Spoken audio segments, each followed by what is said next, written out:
جنگ موتا جنگ موتا اسلامی تاریخ کی بہت بڑی جنگ ہے اور بہت اہم ہے، بہت اہمیت کی حامل ہے، کیونکہ یہ پہلی دفعہ رسول اکرم صلی اللہ علیہ وسلم نے فیصلہ کیا کہ اب جو علاقہ ہمارے ماتحت ہے اس سے باہر نکل کر جو دوسرے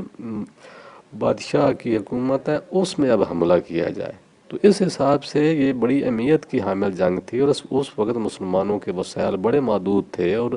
یہ جس علاقے میں جنگ لڑنے کا پروگرام بنایا گیا وہ شام کا علاقہ تھا۔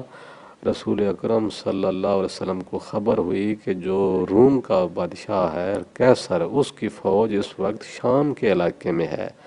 تو لہذا فیصلہ ہوا کہ اس پر حملہ کیا جائے۔ تو اس پر حملہ کرنے کے لیے رسول اکرم صلی اللہ علیہ وسلم نے لشکر تیار کیا، جو کہ صرف اور صرف جن کی تعداد تھی 3000، اور وسائل بڑے محدود تھے، اور کافی دن گزرنے کے بعد لشکر وہاں پہنچا شام کے علاقے میں۔ اور جب لشکر وہاں سے روانہ ہونے لگا تو اس میں آپ نے یہ بھی فرمایا کہ سپہ سالار آپ نے بنا دیا زید بن حارثہ کو، لیکن ساتھ ہی آپ نے فرمایا کہ اگر زید بن حارثہ شہید ہو جائے جنگ میں تو پھر اس فوج کا سپہ سالار ہوگا جعفر بن ابو طالب، اگر وہ بھی شہید ہو جائیں تو پھر سپہ سالار ہوگا عبداللہ بن روا، تو اگر وہ بھی شہید ہو جائیں تو پھر اپنی مرضی سے جس کو مرضی سپہ سالار بنا لینا۔ تو اب آتے ہیں اس جنگ کے کچھ حالات و واقعات کی طرف۔ ایک تو یہ ہے کہ جب یہ فوج چلتے چلتے شام کی سرزمین تک پہنچ گئی تو وہاں ان کو معلوم ہوا کہ ہرقل کے پاس، جو ہرقل نے جو اس علاقے میں اپنی فوج بھیجی ہے، اس کی تعداد 1,00,000 کے لگ بھگ ہے۔ 1,00,000 تو حاضر ہے، جنگ کی تیاری میں لڑنے کے لیے تیار ہے، اور 1,00,000 فوج پیچھے ریزرو بھی بیٹھی ہوئی ہے جو کہ تازہ دم ہے۔ تو اس اطلاع پر مسلمان جو تھے وہ اپنی حالت پر غور کرنے لگ گئے۔ بعض صحابہ نے کہا کہ ہمیں جنگ نہیں لڑنی چاہیے، اتنی بڑی تعداد ہے اور ہم تو صرف 3000 ہیں۔ بعض لوگ صحابہ نے کہا کہ ہمیں رسول اللہ صلی اللہ علیہ وسلم کو اپنے دشمن کی تعداد اور اپنی حالت لکھنا چاہیے خط کے ذریعے، اور ان سے مشورہ لے کے باقی قدم تب اٹھائیں، یا تو وہ ہماری امداد فرمائیں کہ کچھ اور بندے بھیجیں، یا پھر جیسا حکم دیں اس پر پھر ہم عمل کریں گے، لیکن ان کو یہ حالت بتانا ضروری ہے۔ بعض صحابہ نے یہ رائے دی، لیکن عبداللہ بن روا نے تمام مسلمانوں کو دلیری شجاعت دلائی اور کہا کہ اے مسلمانوں، کیا تم اس بات سے ڈرتے ہو کہ جس کے لیے تم آئے ہو، تم شہادت کے لیے آئے ہو؟ ہم کثرت تعداد اور طاقت اور ساز و سامان اور اسلحہ کی کثرت کے بل پر لوگوں سے نہیں لڑا کرتے، ہم تو صرف اس دین کی خاطر جس سے اللہ نے ہمیں سرفراز کیا ہے لڑتے ہیں، اور آگے بڑھو۔ تو لہذا عبداللہ بن روا کے مشورے پر عمل ہوا اور لڑنے کا ارادہ کر لیا گیا۔ اب جب وہاں جنگ شروع ہوئی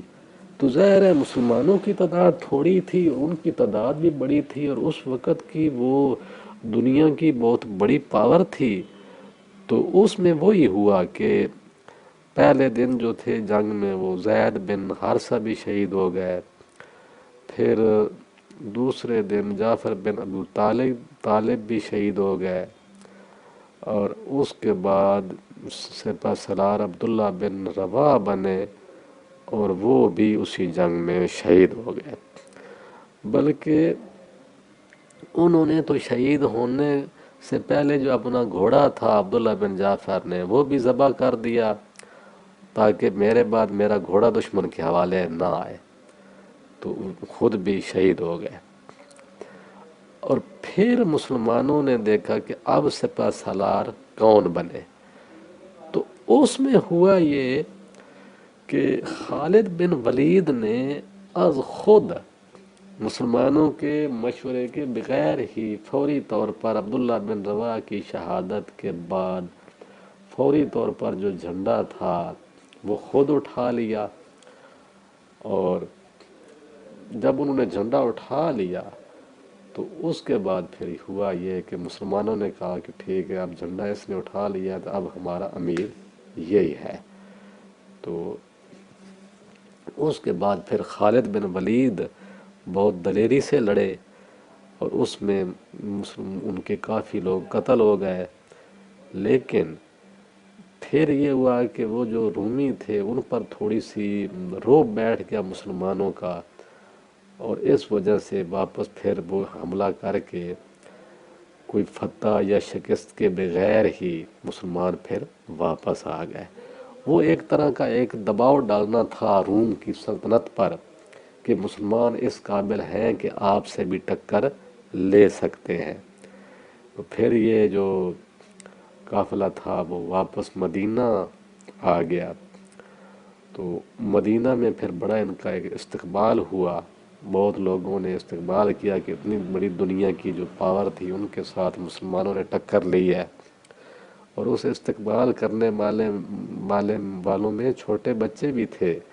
جو کہ قافلے کے سامنے دوڑتے تھے، تو پھر لوگوں نے افواج نے وہ چھوٹے بچوں کو اٹھا کے اپنے ساتھ بٹھا لیا۔ تو اس طرح یہ جنگ ہوئی ہے تاریخ کی، اور اس کی بڑی اہمیت ہے کیونکہ اتنی بڑی اس وقت دنیا کی پاور تھی